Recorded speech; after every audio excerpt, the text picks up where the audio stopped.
Hi guys, and I just realised I wasn't recording my microphone when I did that, so I'm going to do this part of the tank review separately. Hi guys, we're doing a tank review of the Panzerkampfwagen 3 Azov F and its sister tank, the Azov E. Now, when you're looking at the Azov F and Azov E in a research tech tree, they are core tanks that you have to learn. The E coming first and then the F. So the F is the bigger brother of the E, of course. And, well, what can I say about the E? The E is fast, much faster than the F. It has a weaker gun than the F, of course, with the F being the upgrade to it. But I like my E. My E is a fun little zippy tank. And it is quite zippy. So's the F. The F it isn't a slow poke either. But when it comes down to it, do I want speed and maneuverability over raw punch? There's really no contest. Their playstyles are two completely different. It's kind of like the M18 Hellcat and the M36 Slugger / Jackson. The Jackson has armor where the Hellcat does not. The Jackson has a diesel engine as where the Hellcat does not. The Jackson has, in my personal opinion, it tailors more to the play style that you're eventually going to have to learn to play to get the T28, the T28 prototype, etc., etc. Same with this tank. The E, the tier that it plays at is always good to have. Speed is always good to have. But eventually you're going to start needing firepower to get through certain tanks. Most notably, you need the T70 or T80s. Because for some reason, the gun on the Azov F, I can one-shot KV-1s, but for some reason I cannot one-shot a T70 or a T80, which I think is just ridiculous. Anyway, and so, as you can see, the F does lead into the L, then the M when it leads into the Tiger. Now, unlike water tanks, you can't cross-branch, i.e. you can't start off on a light tank and end up in a tank destroyer. Oh wait, you can, as you can see here. You start off with the Azov A, then the F, and it leads into the Hetzer. And then it stops there. Which is kind of weird of shout, because I honestly think they could have, split the Hetzer off into the Sturmgesetz line. But no, they don't want to do that, so that's fine. Of course, I don't see the point in any of the flat cannons. I really don't. Not till they've heavily more incorporated the planes into the battle. You're going to see in the replay of both the E and the F, they are realistic replays, so just heads up. And then the last one is an arcade. Again, just a heads up for you. Of course.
taken any damage. The target hasn't been hit.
The artillery is ready.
The gun crew is ready.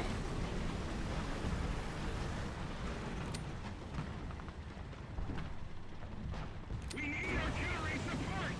Roger that. Confirming fire.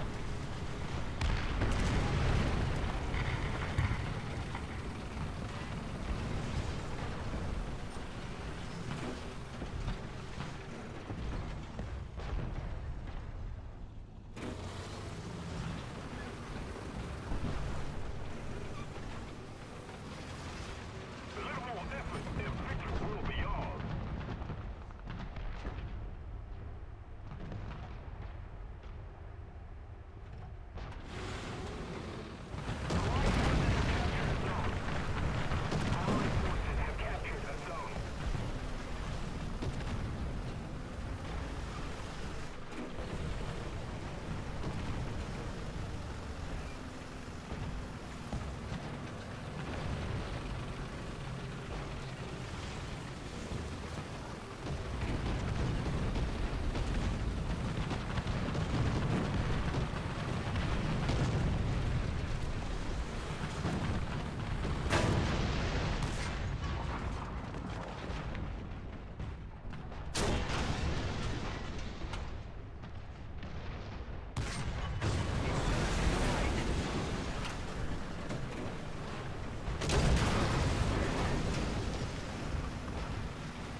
Roger that. Fire. Wind lines have been damaged!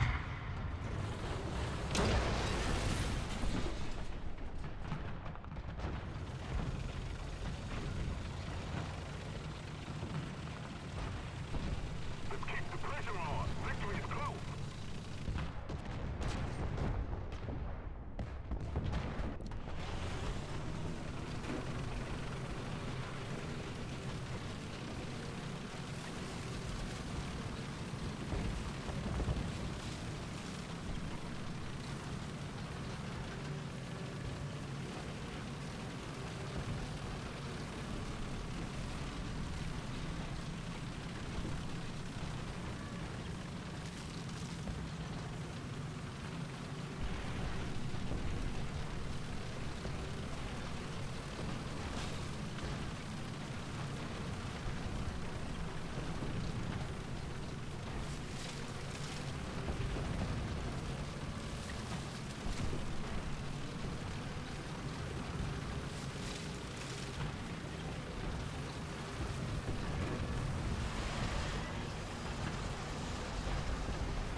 course, ignore my face, you know, with my hands waving around and whatnot during the videos, because again the microphone wasn't recording me. But I will do an over narration, so you know exactly what's going on. So I just wanted to basically let you guys know my opinion on the E and the F, on the Panzerkampfwagen 3 as of E and as of F. The E, without a doubt, is a fun little zippy flanking tank. If you can get a platoon together with 3 other tanks that are E's, you can easily wolf pack anything the enemy throws at you. Same as the F's, you can easily, you know, group fire on the target and take it out. But wolf packing wise, it's mostly a wolf pack via shooting when it comes to the F, and when it comes to the E, it's mostly wolf packing via maneuverability. And so, how do I rate these tanks? I rate them as, you know, really good tanks for their tier. For their tier, they are not overpowered like some tanks. I'm not going to say nations or names. However, they do know what they've got. They do know how, and if you know how to use these tanks appropriately, you will do fundamentally fabulous in these things. The enemy will not know whether to shit or go blind, basically.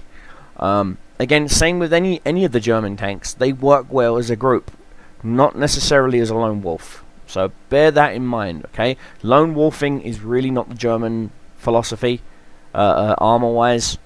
You really want to grab some friends and say, hey, let's play some tanks for a while.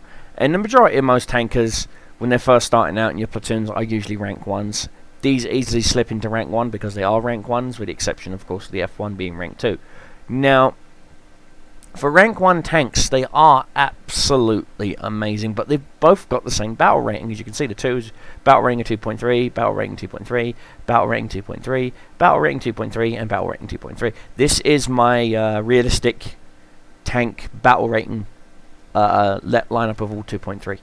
And not a single one of these tanks in their lineup are considerably weak by themselves. This is what I would like to call a strong chain.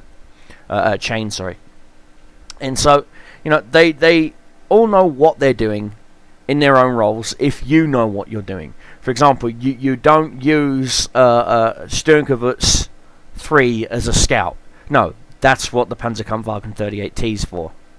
You don't use your Azov E or your Azov F as a tank destroyer.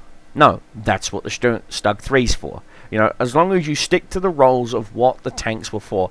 The Azov F was mostly used for fire support, while the Azov E's and the Panzerkampfwagen 38s were getting into position or flanking. The F's were giving fire support. That was their job. Okay, guys? So now you know the roles of the tank. Play to those roles, and you will do immensely. That's all I've really got to say. Enjoy the replays, and as always, if you liked the video, please give me a thumbs up. If you didn't like the video, please give me a thumbs down. But most importantly, don't be afraid to leave any kind of feedback. I enjoy reading all the comments on my videos, and as always, keep your shows flying, keep your enemies dying. Cobra Commander is out.